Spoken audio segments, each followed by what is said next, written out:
Pokemon has introduced nearly 1,000 moves, and while some of these are basically duplicates of an already existing move, we have a wide variety of moves as a whole in these games. In today's video, I want to rank the top 10 worst moves in Pokemon. If you guys enjoyed this type of content and want to see more videos like this, leave a like as it helps the channel a lot, and use that subscribe button to stay up to date with my latest videos, as well as notifications on so you never miss one. Before we get into our list though, I do want to quickly mention some ground rules. I left off moves that are utterly useless, such as Hold Hands or Celebrate, or moves that I felt people would in general avoid using, as this list otherwise was going to be 10 joint entries for moves such as Growl or Celebrate. These moves ranked today are not only bad, but they at least, for all intents and purposes, have a scenario they would in theory be used. So make sure you stay tuned to see what the final list is. Before we start though, I have a new channel called Mystic Reads where I read anime fanfics, so if that's up your alley, consider checking it out. Also, over on Mystic Umbreon Shorts, we're doing 5 facts about every single Pokemon every single day. So if you like Mystic Umbreon daily content, check out both those channels. Links will be in the iCard and the description below.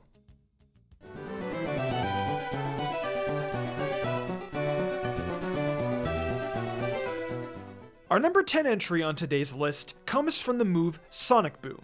I'm sure this is a shock to everyone, but let me quickly explain before you comment I don't know what I'm talking about down below. Sonic Boom is a very powerful move in the very early stages, as it does a fixed damage of 20 HP, regardless of your opponent's stats. Early game, this move could outright one-shot most Pokemon, but once you're past level 10, you can usually take 2. While this does have a strong early game potential, I do believe we actually have a better version of this move already that holds up significantly longer in your journey. Dragon Rage does the same exact thing as Sonic Boom, but instead of only doing 20 damage, you do 40 damage. While neither move is great after a couple of badges, Sonic Boom has an objectively better counterpart. And in recent games, it's been harder to justify Sonic Boom's worth by the time you even reach the first gym leader. While this certainly isn't a completely worthless move, I can't justify not ranking it on today's list, at least at our number 10 spot.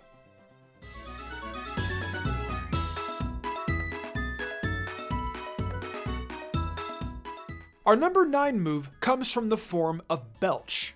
Belch is actually a fairly strong move damage-wise in comparison to our last entry, reaching 120 base power with 90 accuracy. Poison has also gained a lot more viability as a coverage move thanks to the terrifying fairy typing. So why do we have Belch ranked on our list today? Belch actually has a fairly strong downside, being that it requires the consumption of a berry. While this berry can be recycled later on, the fact you require a berry to be used in the first place is already a detriment. If that wasn't enough, Belch also has a chance to miss. I already need to wait to use this move until I consume a berry. Why are we adding on to the fact that this move isn't even guaranteed to land? While you could make the argument that Belch can at least be used any amount of times after a berry has been consumed, most of the time you will be so low in health anyway that you'll be lucky to get more than one chance with that move anyway. Most Pokemon would rather just run something like Sludge Bomb or Sludge Wave at that point if they're aiming to make a set with Belch work, landing it at number 9 on today's list.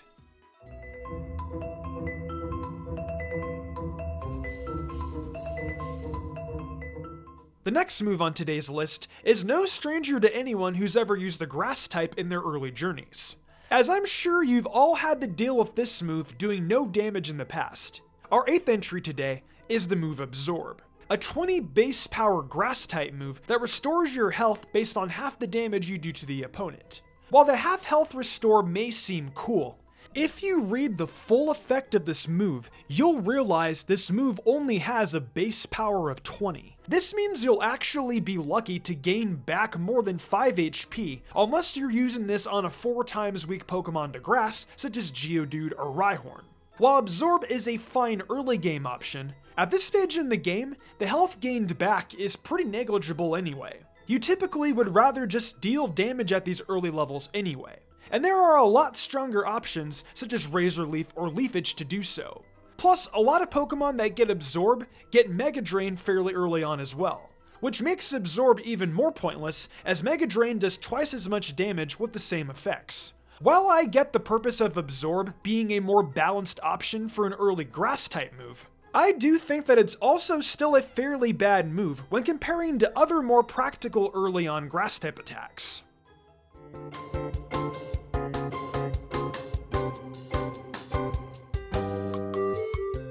Our 7th option on today's list is the move Mud Slap. Similar to Absorb, this is another fairly early on move that you'll utilize in your journey for a rock or ground type Pokemon in most cases. Mud Slap, similar to Absorb, also is a special attack with 20 base power. However, Mud Slap exchanged the recovery Absorb would provide for a chance to lower the opponent's accuracy. I actually think that as a move alone, Absorb is slightly worse, due to how unique Mud Slap is. But there is actually a massive caveat with this. Mud Slap being a special ground type move actually holds it back significantly. When considering the fact most ground types, especially in your early journey, are physical attackers, Mud Slap feels kinda useless. When you also consider that they're not only physical mons, but those same ground types are lucky to have more than 30 base special attack. This begins to paint a picture of how bad this move actually would be in practice. While dodging your opponents would be a fairly useful option, having a move like Mud Slap that is built up to function as basically the opposite of what ground types are suited for, lands it a spot on today's list.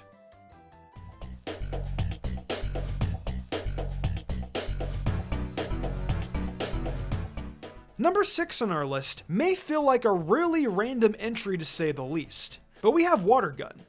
Water Gun, as far as early water special moves go, literally has a counterpart that outright outclasses it, being Bubble. This is yet another water type move that does the same damage, but unlike Water Gun, we get a secondary effect with Bubble. Bubble has a chance to lower the opposing Pokemon's speed, which, while this is a minor advantage, Water Gun has no secondary effect at all. Now, I don't think that Water Gun needs to have a secondary effect, but when you have 2 starter Pokemon moves that do the exact same damage and are both for water starters, why is one just the objectively worse version of the other? I think it's insane how Game Freak have Water Gun and Bubble coexist, since Water Gun outright has no purpose other than giving water starters the consultation prize stab option early game. I hope Game Freak retcons this one day and just changes all mons that learned Water Gun to learn Bubble instead. But until that day happens, Water Gun will reside at number 6 on our list for worst moves.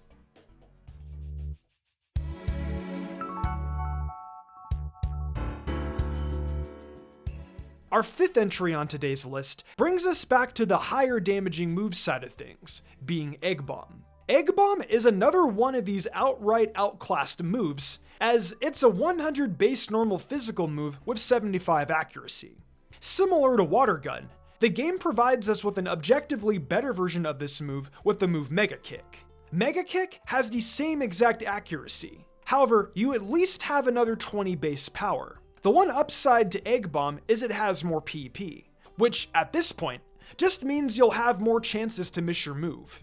With Egg Bomb though, the worst aspect of this comes from how pointless the move itself is. While I get the thought process was to give something to Chansey or Blissey, it's actually really pointless. Egg Bomb being a physical move is pretty useless on these mods, since even if you were to evolve Chansey into Blissey, you'll only have 10 base attack. The lower stages only have 5 base attack, so it's not an instance like Trapinch evolving into Vibrava, where your stat can stay higher by not evolving them. You'll outright never get a chance to even use this move viably. Thankfully, as time went on, we now have special stab options for Blissey and its pre-evolutions. But it only makes Egg Bomb look even worse in comparison, landing it at number 5 on our list.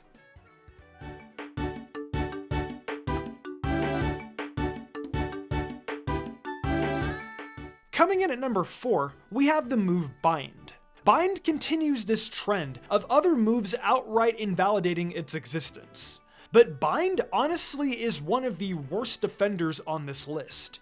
Bind is a trapping move, similar to moves like Fire Spin and Whirlpool. However, unlike these, you can actually never get super effective damage. You're stuck with an 85% accurate trapping move that also does basically no damage. With this move also only having 15 base power, it's a wonder how this move ever gets usage. Speaking of base power though, did you know this is actually the weakest trapping move? Moves such as Fire Spin and Whirlpool actually do more than double the damage of Bind. Not only this, but they're also as accurate as Bind is. Which, while 85% accuracy isn't great, it's at least slightly more justifiable with 35 base power instead of Bind's measly 15 base power. Bind is actually truly one of the worst damaging moves in all of Pokemon, but we do have a couple of moves that somehow find a way to outclass even Bind for uselessness.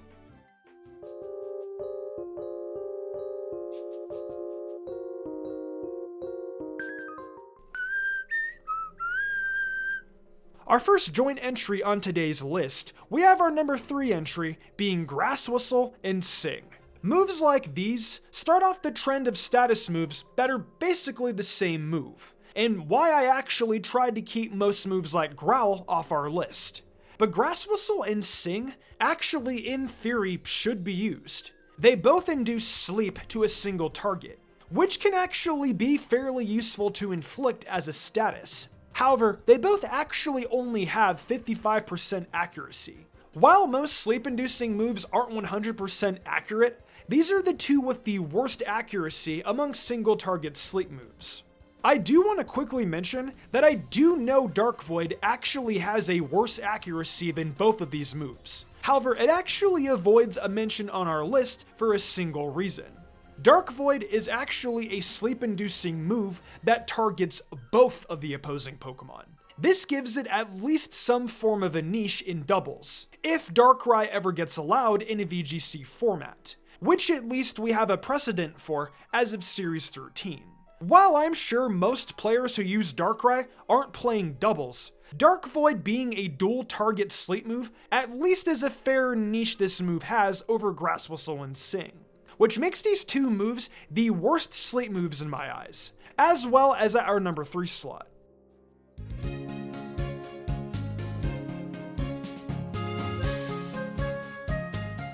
Our number 2 slot is the signature move of Delibird, being Present. Present is an absolutely terrible move that defines the game of Pokemon to a T, being all about luck. You'll have the chance to damage or heal the opponent, and the base damage or healing amount will be completely random. This causes you to basically wait to either KO the opponent or heal them until you faint. Without even any way to skew these odds in your favor, this move is actually never a viable move to even consider using. While I know I mentioned the move had to in some way be used, Delibird actually was forced to use just this move as its only level up move until Generation 7, where it finally also has access to Drill Peck when reaching level 25. I think with how long Delibird has had to suffer with this move in its learn set, mentioning it in our list today is at least fair to Delibird. Present, while a useless move, at least was to a degree an intentional way for Delibird to do damage. And even Pokemon such as Magikarp have had other means of damage for several gens before Delibird finally learned one. Present is actually a horrible move, but I do have one entry that lands itself a spot above even Present.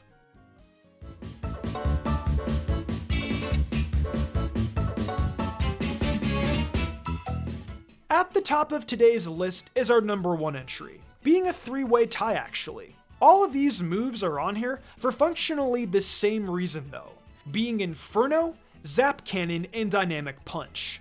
All of these moves are 50 accuracy offensive moves, which guarantee a status if you land them. While there are differences in these moves, such as their secondary effects or damage outputs, for all intents and purposes, they're on here for the same exact reason. That reason is that there's no actual reason to use these moves over more viable alternatives. When comparing these moves to moves such as Flamethrower, Thunderbolt, and Drain Punch, you'll realize there's objectively better options for these high base power moves. Sure, Inferno will do more damage than Flamethrower, but if you compare these attacks off of how much damage is done in 2 turns, you'll realize a huge difference. Sure, Flamethrower does slightly less damage, but the 100% accuracy is greater when Inferno has to deal with 50%. If you miss Inferno even once, you'll do infinitely less to your opponent than if you use 2 Flamethrowers. Not only this, but for Zap Cannon and Inferno, you at least have other comparable options near these damage outputs that still have the chance to paralyze and burn respectively. Dynamic Punch, while the status is pretty rare among fighting type moves, it still is actually outclassed by damage output by Close Combat and Focus Blast, both of which are significantly lower drawback than Dynamic Punch anyway. With this in mind, our joint entry list of Inferno, Zap Cannon, and Dynamic Punch score the top spot on our worst moves list.